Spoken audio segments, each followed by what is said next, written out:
Hello and welcome back to Let's Play Jane's Fighters Anthology. In our previous sorties, we laid the hurt on the Russians by destroying their a lot of tanks that were attempting to retreat from western Ukraine. So today, let's see if the Russians are still up for more of a beating. The Russians are in full retreat, and as of this hour, no formal end of hostilities has been called. The President has expressed his desire that U.S. forces should pursue the fleeing Russians and lead a triumphant entry into Kiev. What's left of the Russian Air Force is currently attempting to provide cover to the retreating ground forces. This is your last chance to kick them in the pants as they exit the theater. Happy hunting. We'll continue to execute fighter sweeps until the Russian army reaches the border. Your only limits in this mission are fuel and weapons. Enjoy. Alright, that's my kind of mission. Sierra Hotel, USS Eisenhower, CVN 69. Date, June 4th, local time, 1100 hours, weather, clear. Situation, Russian aircraft are in full retreat. Mission objective, destroy as many enemy aircraft as possible. Order of battle, recommended aircraft F-14B, recommended weapons AIM-120, AIM-9M. Threat suppression data, ground opposition none, air opposition, MiG-21s, MiG-27s, MiG-29s, MiG-31s, Su-24s, and Su-27s. So it looks like the strategic theater hasn't changed too much. I assume U.S. forces and NATO forces are right outside Kiev. And I'd imagine we're also pushing in from the south at Kryvyi and Zaporizhzhia. We only have one expert wingman for this mission. And we'll be just be flying a combat air patrol over the occupied Ukraine. We're going to take this Tomcat for our mission. I know it's got a teeny tiny bit of damage on it, but this was the plane that started this war, and it's the plane that's going to end it. And as far as our loadout, we're going to take a default loadout, actually. We have plenty of Phoenix missiles left, I think. I want to say we started the campaign with like 50 or 60 of these guys, and we have over half left, or about half left, so considering how unreliable our Sparrows have been, I think we're going to take the Phoenix for that. Pair of Sidewinders, of course. And we've been taking those 500-gallon tanks, so we have plenty of 250 gallons to spare, which those will get us a teeny tiny little extra bit of maneuvering since those are somehow lighter than a single 500-gallon tank. So I think with that, let's launch.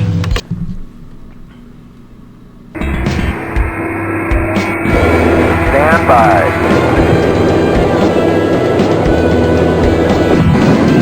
Cat 1. Airborne. Splinter is airborne.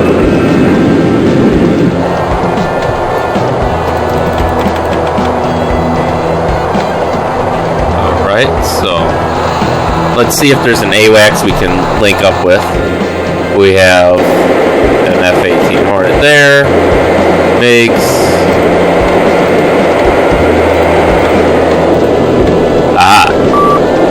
And the game's not letting us link up with them. Which is unfortunate. Contact, your 12 o'clock time, 50 miles. Please advise. Alright, we have MiG-27s inbound. Their mission is ground attack. Apparently, they must be going for the occupied airfield at Odessa. Yeah, so we'll have our wingman take this one, and meanwhile, we'll take this one. We'll throw our jammers on because we want to show the Russians we're looking for a fight.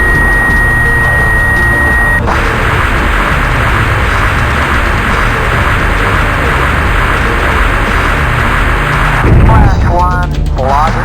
Woo! Class 1, blogger. Alright. We have C-130s taking off from a captured airfield here and just climbing the hill, apparently. We have a MiG-21. We'll let our wingman deal with that. 12 o'clock time. Yahoo! Nearest bandit, 12 o'clock high. Let's see what we got. Well, here's that Hornet from earlier, which is actually a D model, because it's a two-seater. So it's lying when it tells us it's a single-seater. We have a Free Ukrainian Air Force MiG-21 here. Nice to see they're back in the fight. And we have a flanker. So let's go for these guys.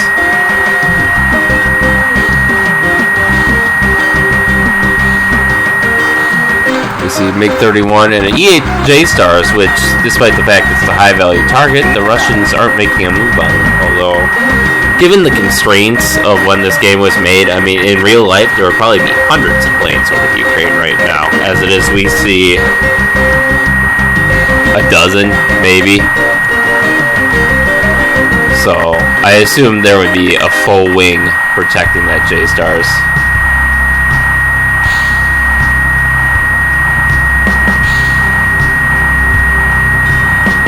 Press time a little bit. Get a little bit closer because I want to have the missile to have some fuel left at the end of its run, so it can maneuver. And now we can fire. And we're going to tell our wingman, now that he's going after that MiG-21, that he is clear to engage bandits. And it sounds like he's wasting Phoenix missiles on MiG-21. So we're going to save our last Phoenix missile for the MiG-31 since it can outrun us.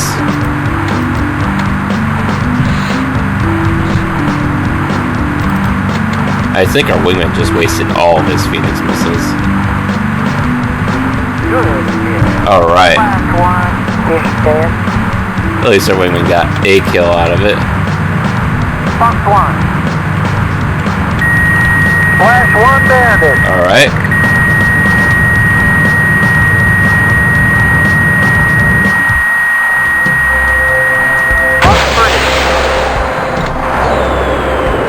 Let's have our wingman disengage and reform with us.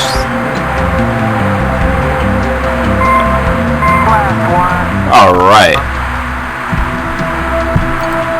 And it looks like he had a buddy, so let's go for him. There's that Ukrainian MiG there. The IFF says it's friendly. Don't know how much his MiG-21's going to be able to do, even with as weak as the Russian Air Force is at the moment. But, you know, as long as they can field flankers, that MiG doesn't stand much of a chance. And he's attacking that MiG, so we gotta defend our Ukrainian ally here. First Sparrow either failed or was spoofed. Let's fire a second one. Still tracking. Alright. Nearest enemy is 5 o'clock low.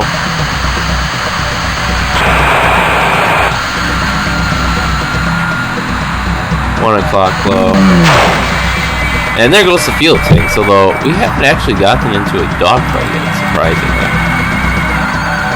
I don't know if we managed to save that MiG. I suppose we can take a look real quick. Nah. That's unfortunate. Well, AWACS insists our nearest bandit is in front of us, so as far as our waypoints, we're almost to the edge of the map now.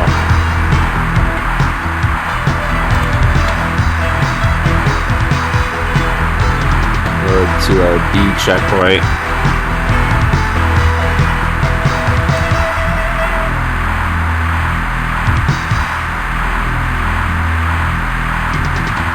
Oh, what's this? Oh, that's our fleet.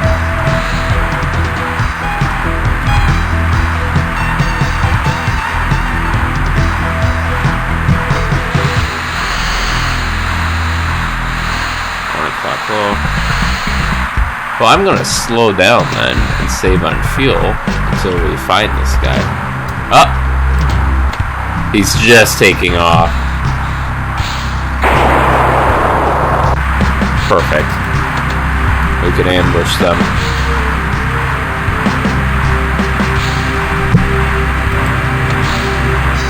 Attack bandit, you're 12 o'clock slow. I'm going after him. At 12 o'clock slow, turning right. Let's close in here.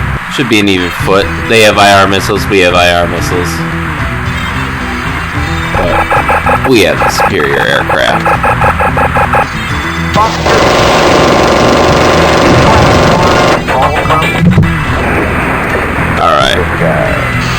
He's done for.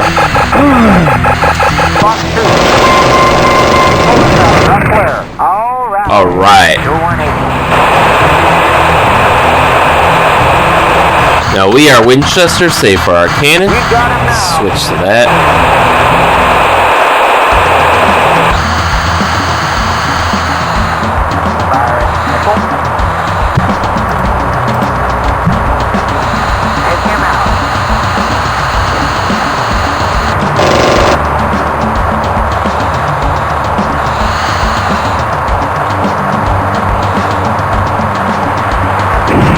All right.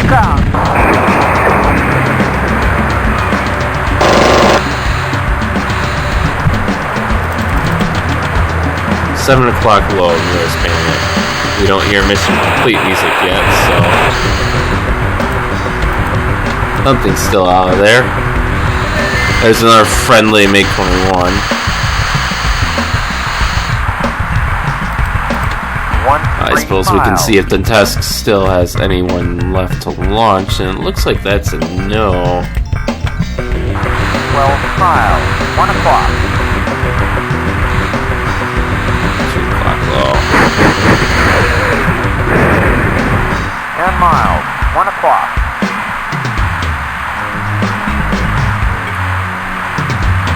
Nearest bandit is 1 o'clock low.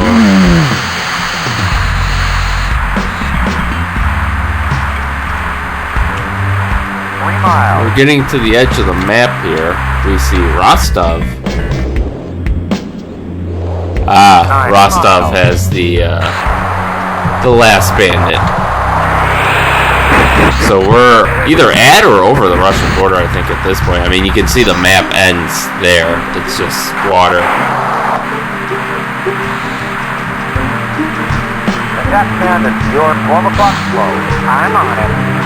It's 12 o'clock flow. All right.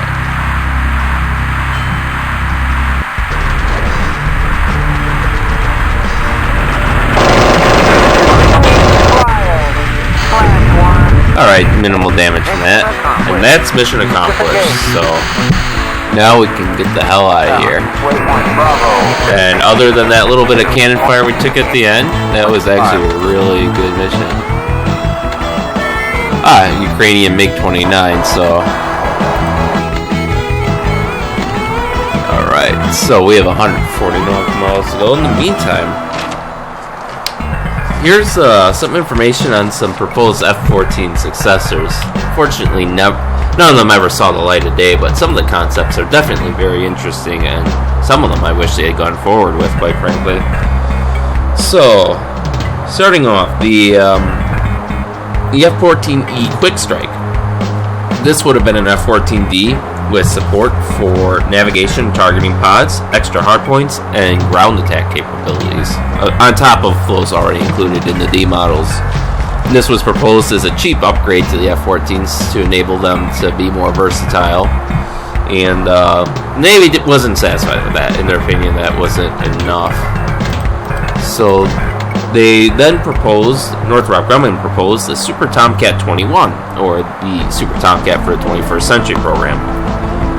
On top of the F-14E Quick Strike upgrades, this would have included an upgraded AN APG-71 radar, new GE F-110-129 engines capable of supercruise at Mach 1.3, thrust vectoring nozzles for increased maneuverability, increased fuel capacity, and improved control surfaces.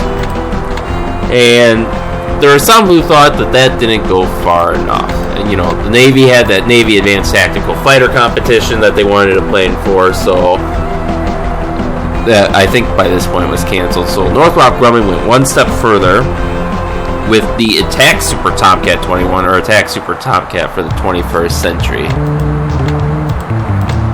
And what this would have included is, on top of the F-14E Quick Strike and the Super Tomcat 21 programs and upgrades, this would have added additional even more fuel capacity, more control surface improvements for increased maneuverability, as well as a new Active Electronically Scanned Array Radar, or ASA radar. And there were some who still thought that wasn't enough. So Northrop Grumman also had a plan for an actual NATF replacement of sorts that would have been the Advanced Strike Fighter 14, which would have been a brand new aircraft in the F-14 shell that would have leveraged the technologies from the Advanced Tactical Fighter and Advanced Tactical Aircraft programs with improved performance over even the AST-21. However, none of these were pursued as they were all deemed too costly compared to the Boeing's proposed Super Hornet upgrades, which in light of Cold War budget cuts and the lack of Soviet bomber fleets meant they didn't see the need for an interceptor as high a priority as they needed a dedicated, reliable, easy-to-main ground attack aircraft, which the Hornet certainly fits the bill there, and it's still capable in the air-to-air role, although not to the degree that the F-14 is. Now, the Navy Advanced Tactical Fighter competition, which I believe I've touched on briefly in the past, was basically the goal of that was to produce a fifth generation jet fighter aircraft for the U.S. Navy.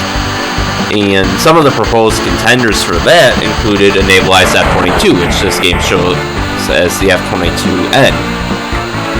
Now, there was another proposal based off of that, which would have been similar to that.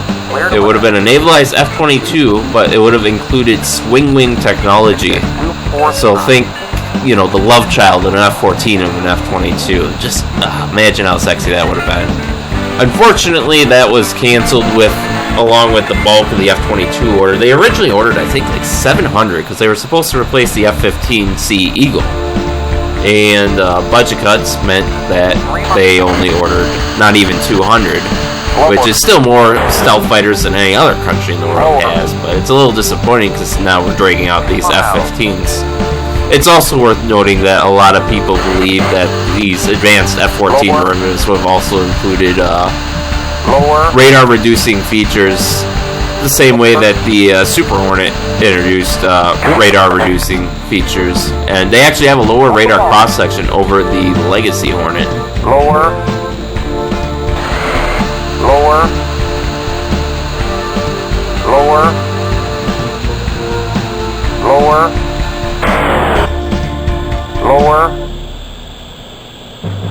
Lower. Lower. Lower. Lower.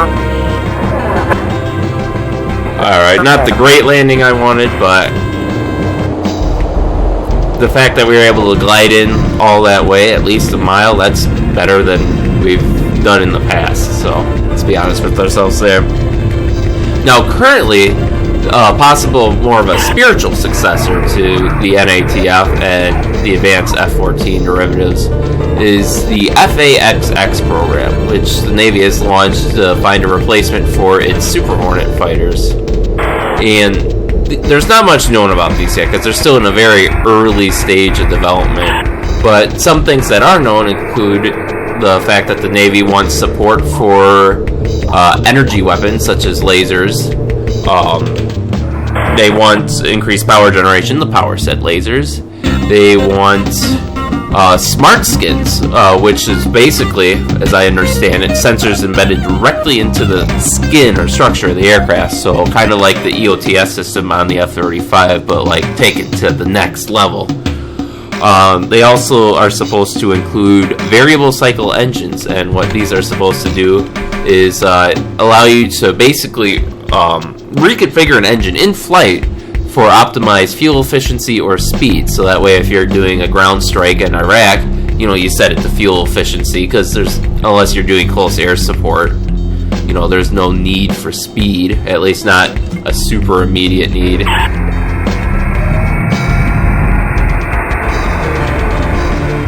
And if you're doing, say, interception, then you could reconfigure the engine for speed. And then,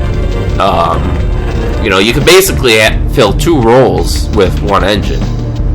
There's a reason why they use subsonic attack aircraft for most of the 20th century. The A-7, the A-6. It's because they were easier to maintain and fuel efficient. So, and Boeing, Lockheed Martin, and Northrop Grumman are all competing for the FA-XX contract. There is some talk of it being optionally manned, but that seems a little far off yet, but so is this fighter. I mean, right now they're just now introducing unmanned aircraft to the carrier air wing now that Boeing won that contract for an unmanned refueling aircraft, so we'll see if the world's ready for an unmanned fighter by that point. Yeah, as it is, it seems like the world's mostly settling for unmanned ISR and unmanned ground attack. And there is a possibility that there will be some crossover with the Air Force's FX program, which they've launched to replace the F-22. But only time will tell what this fighter turns out to be. But so far, I've been pretty impressed, by the concepts that I've seen. And with that, let's end this mission. I would like to thank all of the brave men and women under my command for their dedicated service in this conflict. Without you, victory would not have been ours. You fought courageously against the forces of tyranny.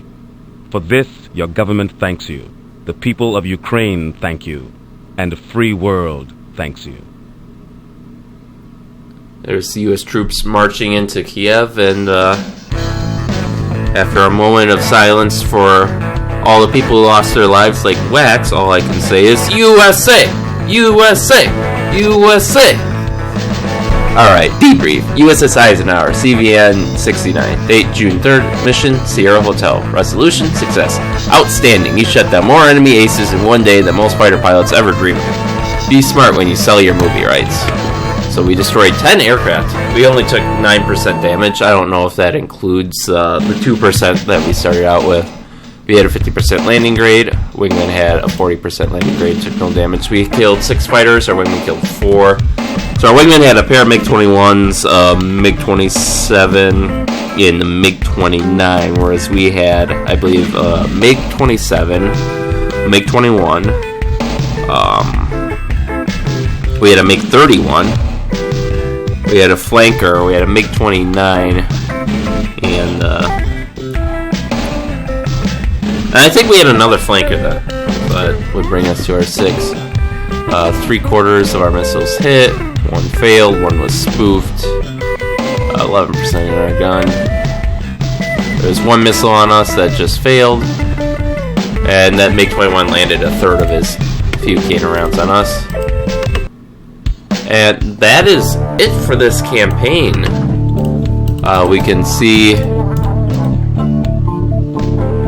we haven't been promoted. I think the promotions are the promotions are going to be in the ATF campaigns, because you can see this ranked 2nd lieutenant. So I don't think we get promoted until those campaigns. I can't remember if the original USF 97 game did give you promotions. If it did, it would have been from like ensign to lieutenant commander, but they're using Air Force ranks here.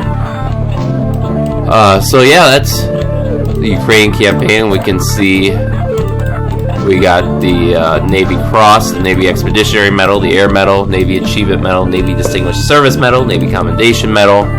We succeeded in all 50 missions. Our average damage was 20%, and our average landing grade 66%, so better than the Vietnam campaign. We lost 5 wingmen over the course of the campaign. Our wingmen had a smaller average damage, though, of 19% per mission, and a lower landing grade of 47% per mission. And yeah, just look at those kills. 120 fighters, 38 bombers and attack aircraft, 12 attack helicopters, and this includes, the bombers includes transports too. So 18 ships, which includes those small Saranj class fast attack craft, but this number does include at least 1 carrier and 1 to 2 battle cruisers, 21 SAMs, 12 AAA units, 32 tanks and other armored vehicles, 17 trucks and other vehicles, 25 structures, and 1 other. I think that was a Russian man. Yeah, our wingman got about half of what we did. We ended up launching 223 air-to-air missiles and 101 air-to-ground missiles. I don't know if this includes bombs or not, because they're listed separately.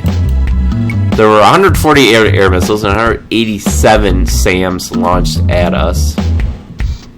As we see, we spoofed the majority of them, jammed a couple, and the rest failed, and tiny percentage hit. So yeah, and the Ukraine campaign is my favorite campaign out of all 6 of these campaigns. I mean, you got you have the morning briefings, the end of day chit chat with the with the other pilots. You have the news broadcasts, the individualized briefings for each mission. This campaign kind of makes you feel like you actually are a pilot on a carrier, and I really appreciate that. You get the medals, and I think it's the most well done out of all these campaigns. You have the cutscenes, and it just really adds some character. You're not just going and knocking out another mission. You feel like you're actually fighting for a free Ukraine. So yeah, we won't see anything like this in the other campaigns. The rest have no introductory cutscene. They have, I think, the Pearl Islands campaign actually reuses the death and captured and MIA animations or cutscenes from U.S. Navy fighters. I believe all the ATF ones share the same cutscene. And then I can't remember if the Air Force, if the ATF campaigns have any ending cutscenes. But, I mean, they're just stills. Granted, all of them are stills. But I don't know if the ATFs even have that or not. I think Pearl Islands does, though. But, yeah, that was the Ukraine campaign. And honestly, it went better than I expected to. So, we do see there are some Ukraine single missions in here. We won't be doing this basic flight, landing, stalls, spins, Cobra, and spins, high-speed dives. We won't be doing that. We'll probably be starting with heavy metal and going through to interception. So there's 5 quick missions. Oh, my bad. There's more. I thought there were more. Let's see. Okay, so we have Down and Dirty, Roman Candle, Half Cap.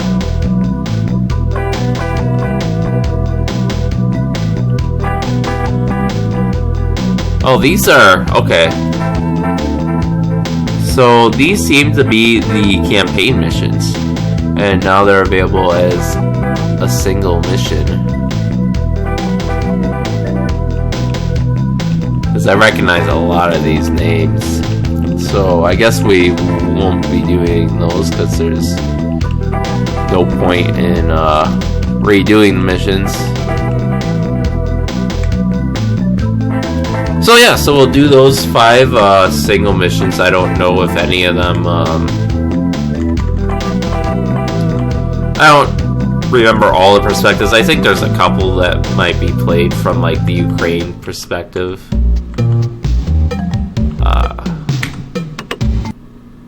Let's see, that's Eisenhower.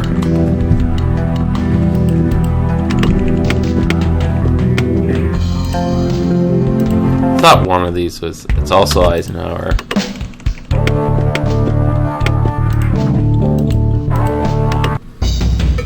Eisenhower. Okay, so in any case, there might be one mission that plays from the Ukraine or Russian perspective, but it seems most of them are going to be from the Eisenhower. And then after we run through the single missions, we'll take a spin through the quick mission generator to show off a couple aircraft, specifically the F-22N, which I don't even know if they let you have that in the... Oh, okay, so they do. They do have it in there as a separate thing. The F-22N. We can do the A7 and the A6, I guess. They won't be too much change from Vietnam, really. The only difference is now we'll have some standoff attack capability. Like the A7s, we can take Mavericks. The A6s, we can take Slams and Harpoons. the Sukhoi Su-33, we can do that. And then MiG-21, there's no real need to do that. We can do, actually, is this really...